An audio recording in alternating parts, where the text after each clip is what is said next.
Bonjour à toutes et tous, je suis Barbara Blocchio, Home Organizer et nous nous retrouvons aujourd'hui pour un nouveau conseil dans le défi 21 jours, 21 conseils. Et aujourd'hui, nous allons parler des papiers. Alors, je vous avais déjà fait une vidéo sur les publicités et les autres dépliants et folders qui peuvent nous encombrer. Aujourd'hui, je vous parle plus particulièrement de la gestion des papiers plutôt de type administratif. Comment allons-nous faire? Eh bien, vous allez prévoir 3 bacs pour ranger vos papiers. Enfin, trier vos papiers.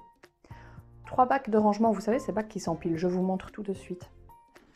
Voilà, vous prévoyez 3 bacs. 2, ça peut suffire. Moi, j'en ai 2.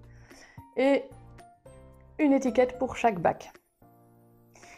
Alors, vous allez faire un bac à ranger, un bac à traiter et vous pouvez éventuellement rajouter un bac en attente. Que va-t-on retrouver dans ces différents bacs? Le bac en attente, ce sont tous les documents pour lesquels vous ne savez pas apporter une réponse immédiatement parce qu'il vous manque une information, vous devez faire une démarche, passer un coup de téléphone, ce genre de choses.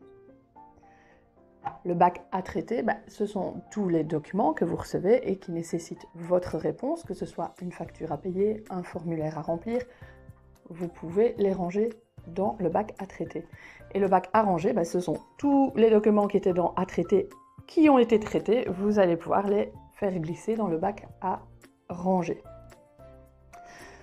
Prenez quelques minutes tous les jours, pas besoin de plus de 5 minutes, pour vérifier chacun des bacs et faire les démarches qu'il y a à faire. Pour le bac en attente, regardez si c'est le jour d'ouverture du guichet de la commune que vous pouvez téléphoner, faites la démarche qu'il y a à faire et puis après vous pouvez le faire glisser dans le bac à traiter. Pareil, le bac à traiter, regardez vos factures, 5 minutes, j'ai une facture à payer, vous la payez, vous pouvez le mettre dans le bac à ranger ou mieux encore, à la poubelle.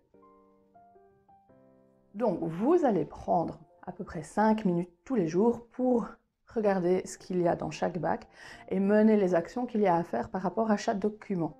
Dans le bac à traiter, vous allez retrouver des factures, des formulaires d'inscription. Je vous conseille personnellement de le faire dès que vous les recevez.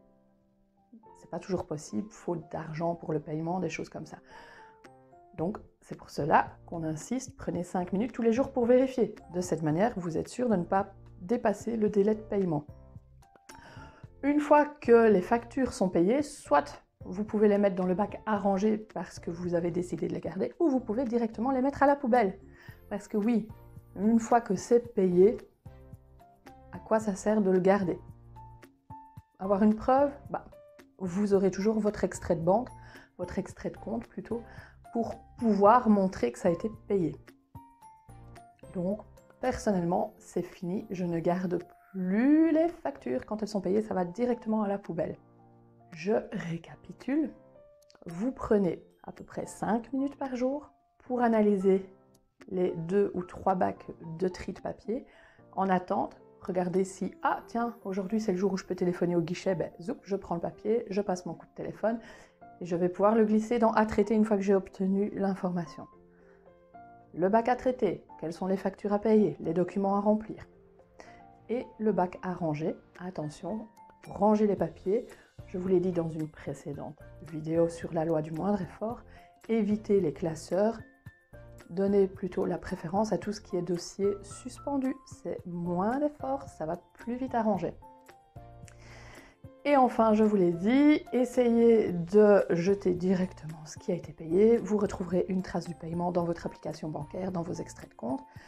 N'hésitez pas non plus à demander à vos fournisseurs pour avoir des factures électroniques. Ça fera de l'encombrement en moins dans votre bureau. À l'heure actuelle, la plupart des fournisseurs, peu importe ce que c'est, vous proposent d'avoir une facture électronique. Je ne parle pas d'un paiement par domiciliation, même si c'est possible.